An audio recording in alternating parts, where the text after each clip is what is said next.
Yan na sinisilip-silip ng nag-acetylene at kailangang alis to siya, baka pumitik tong pinakadulo nitong poste kapag naputol na nga yung mga bakal. So kailangang alis to rin tong mga may hawak ng tali. Ayun oh, pumitik nga.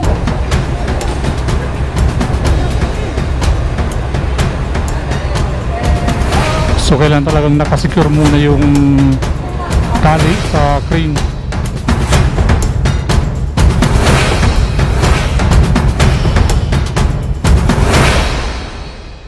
Nandito tayo ngayon sa kahabaan ng Rizal Avenue at muli nating pupuntahan yung Barangay 313 upang ihatid naman sa inyo yung latest update kung ano na nga ba yung status ng ginigiba nilang barangay hall.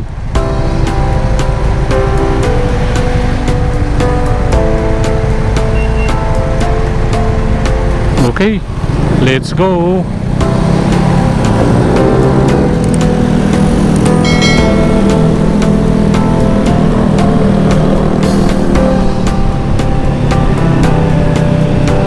Sarap palang dumaan ng ganitong oras oh, sa ilalim nitong LRT Line 1. Kasi yung kalsada dito natatabingan nitong railway nitong LRT Line 1.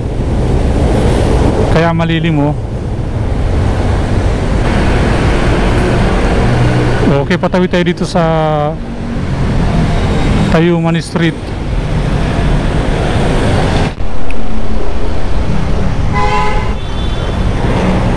Ito naman yung LRT Line 1, Doroteo Station.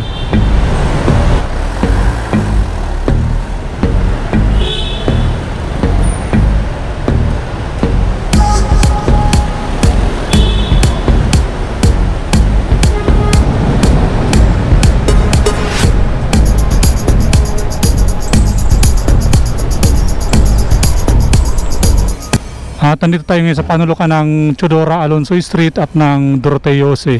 At ayun na nga po yung sitwasyon ngayon ng ginigiba nilang barangay hall. So dito lang po yan sa Barangay 313. At ayan po yung isang poste oh. Kasalukuyan pong kinakabitan nila ng tali para nga po iangat na nitong crane. Ayan, subali sinicure po muna nila yung pagkakatali nitong nasabing poste doon nga po sa crane bago nga po i-cutting yung mga bakal. So ayan naman po yung naputol na poste. So kasalukuyan pong dinodoro gamit po yung concrete breaker. Ayan kinakating pa rin siya oh.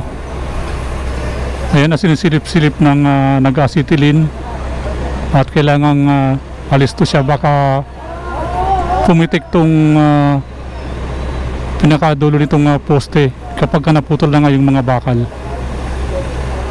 So kailangang alis to rin tong mga may hawak ng tali.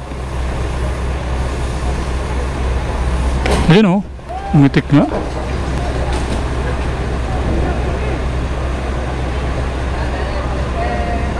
So kailangan talagang nakasecure muna yung tali sa crane.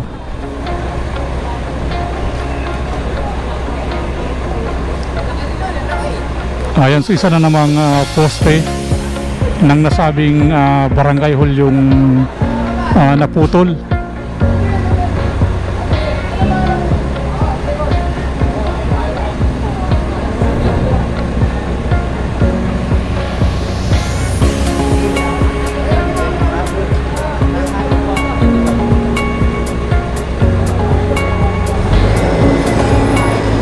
At ayan, dahan-dahan naman siyang ibinababa gamit nga tong crane.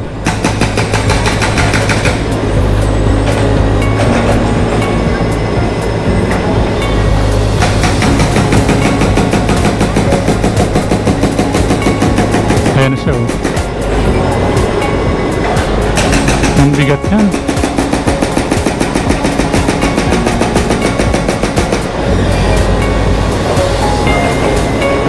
Solido siya. At ayan po, ibaba na nga po itong pinutol nilang poste. Mabilis lang yung gagawin nilang pagpuputol dito ng mga poste kasi nga wala nang konkretong semento na nakabalot nga po dito sa mga bakal. Ayan, may panibagong poste naman na pinuputol dito nga po sa second floor.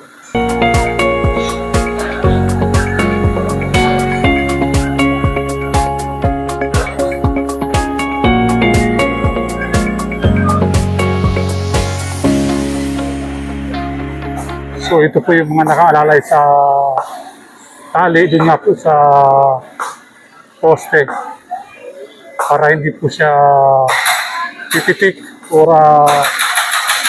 yan, iigsak yan. Grabe oh. Nadadala siya ng pwersa ng poste.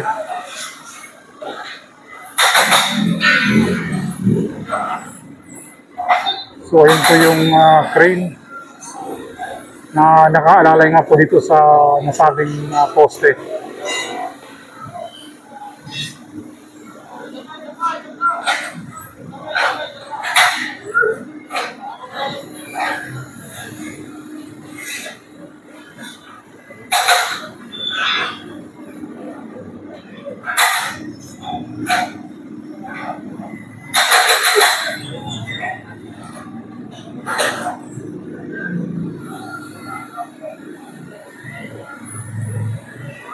Lima na lang itong poste sa second floor dito sa harap niya. Pero sa likod ng second floor, ilang poste pa yan? Isa, dalawa, tatlo, apat, lima, anim, pito, walo.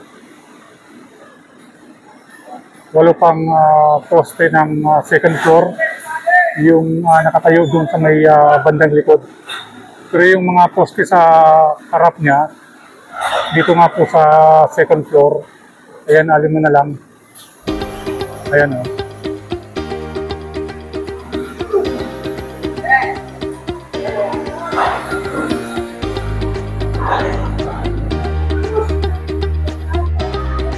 Ayan po yung mga bakal na nakuha nga po nila dito sa pinutol na poste.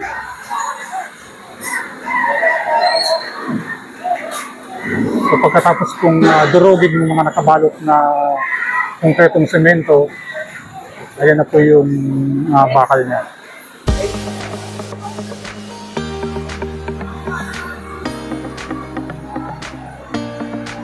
Ayan, break time muna sila.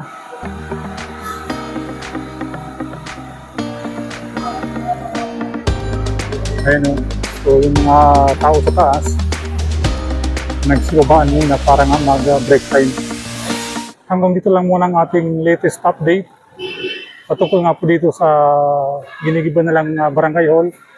So dito lang po yan sa Barangay 313. Hanggang sa muli, maraming salamat sa inyong panonood.